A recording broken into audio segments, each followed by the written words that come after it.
Our tech overlords might be lizards. Candace Owens, the now female version of Alex Jones, and I say that as a compliment, had this to say about Elon Musk, Peter Thiel, and Sam Altman. I don't even think these people are human. Like, I look at Elon Musk and Sam Altman and Peter Thiel, and I'm pretty sure they're hybrid. You know what I mean? Like, they just look like an Apple software that I should be able to download at night, you know?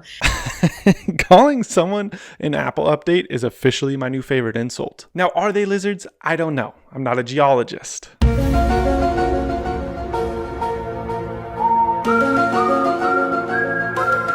But they are frauds. Sam Altman, the creator of OpenAI, which is ChatGPT, has been running around trying to figure out how to make more money since the majority of users of ChatGPT don't pay for it. And Elon Musk, the guy who said Trump is in the Epstein files, is now trying to tweet American flags every day since he lost half of his fans from that tweet. And all of Doge didn't work. And Peter Thiel, who funds basically every company that will be used to spy on you and also doesn't know if the human race should survive. You would prefer the human race to endure, right?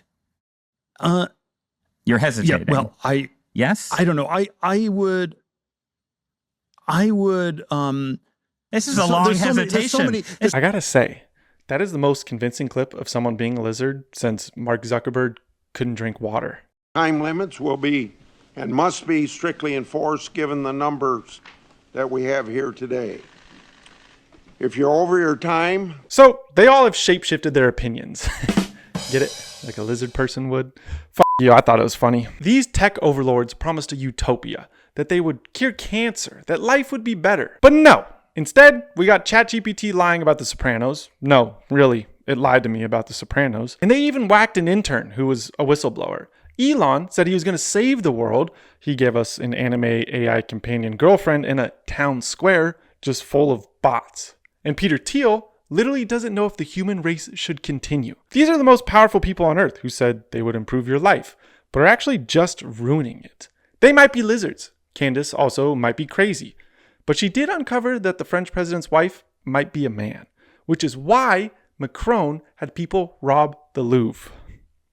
I made that up, but the timing is weird, okay? And honestly, that relationship just kind of seems...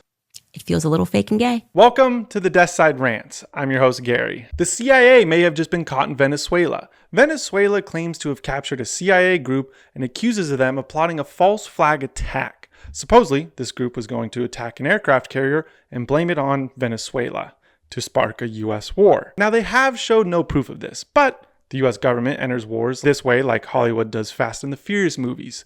It's the same script over and over and over and over, and no one likes them. Gulf of Tonkin, USS Maine, all ships that spontaneously sunk, and the blame was put on our enemies that sparked a war. And I can't say who did Gulf of Tonkin, but you can probably guess. It was a Jewish doctor. I'm kidding. I can't put that in the TikTok edit. That one stays in the YouTube edit. Thank you for subscribing. Whenever the US goes in for a regime change, we are there for 20 years, and the country declines worse than Philadelphia after the discovery of fentanyl, which brings us to why we are doing this. Now, this all stems from the theory that Venezuela is responsible for distributing fentanyl. Holy shit, that was a good transition. The US government has said that Venezuela is responsible for US overdoses. Hey, how about don't take it? You know what happens when you don't take a sketchy substance that might have fentanyl? Nothing bad can happen. It can only good happen. Don't take it. And even all this considering, Venezuela is known to not produce fentanyl. It does produce something that America actually can't stop taking though. Oil. Yes, a foreign nation has access to oil America wants. Hey, you're retired. Go back to your ranch, George. Why this is happening other than the fact Trump is running out of real estate projects at the White House to do is he is surrounded by people who strongly oppose Venezuela. And his name is... Don't worry about it, little Marco. Gentlemen. Yep, Marco Rubio. Lil Marco has always wanted a regime change in Venezuela. He holds a grudge against Venezuela like I still hate my old roommate. F you, Zarina. I'm glad I used your cutting board as a drying rack. Marco Rubio, the Secretary of State, tried all kinds of reasons, but then focused on the trafficking allegations, which Trump found compelling enough. Rubio has taken pro-democracy funds from USAID and begun funneling them into regime change tactics. And obviously, the last war America fought to install regime change didn't go that well. Like I said, the script to enter a war is just like the Fast and the Furious movies. But The US government knows the last one didn't go well, so they released this statement when asked how the last regime change in Iraq went. I said forget about it, cuz. You can now buy a robot friend. The tech company 1X has launched Neo, a companion robot that will live in your house to help you.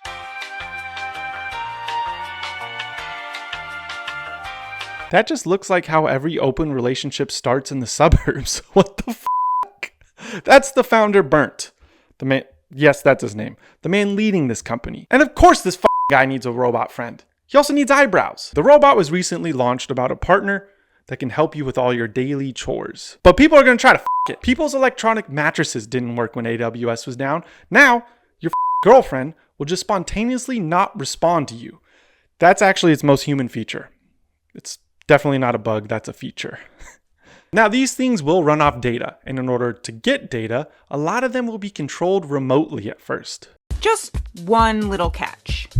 There may be a human behind the curtain, pulling the robot's strings. If I throw up, will the robot throw up? A company representative may need to peer into your house via Neo's camera eyes to get things done. To many people, this is crazy. You have to be okay with this. People have to be okay with that fact? You're gonna have a call room in India of a dude spying on you with GoPro access to your house, your private moments, your wife's dirty laundry. How is this a good idea? How is someone gonna pay $20,000 to be spied on? It's easy to find my glasses. Is this paprika? No, that's cayenne pepper. They demoed how you can interact with it and how it can help you in real time, and it responds. Boomers are definitely going to get canceled when they go on racist rants at night watching Jesse Waters, and that thing is recording. So don't let your grandpa buy one of these.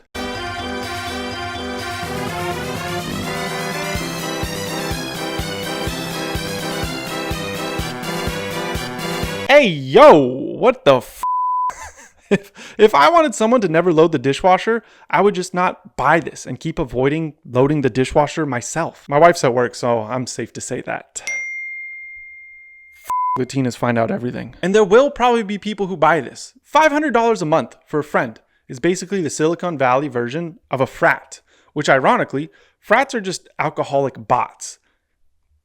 Come on, that was kind of clever. Get it? Because it's a robot. They're bots.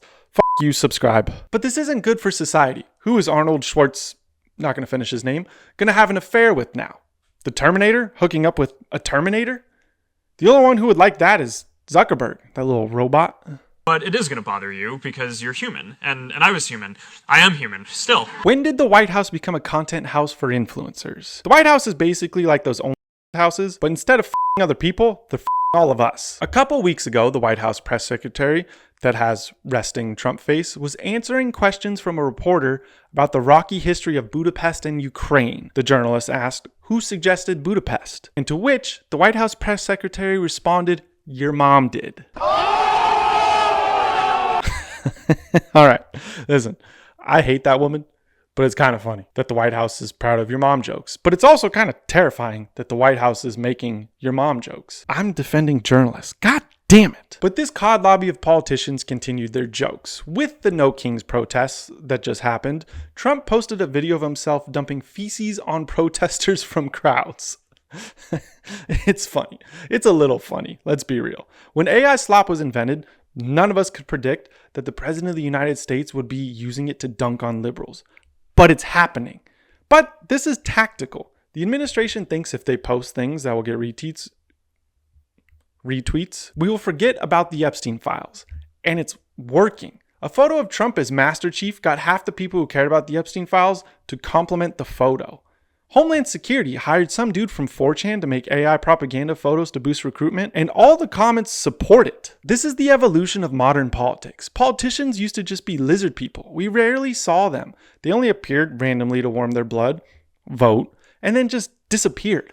Now, they tweet like someone trying to become an influencer on Twitter, all just trying to go viral. We used to have class in this country. Presidents gave powerful speeches to the American people, and they went viral on accident. I call upon all nations to do everything they can to stop these terrorist killers. Thank you. Now watch this drive.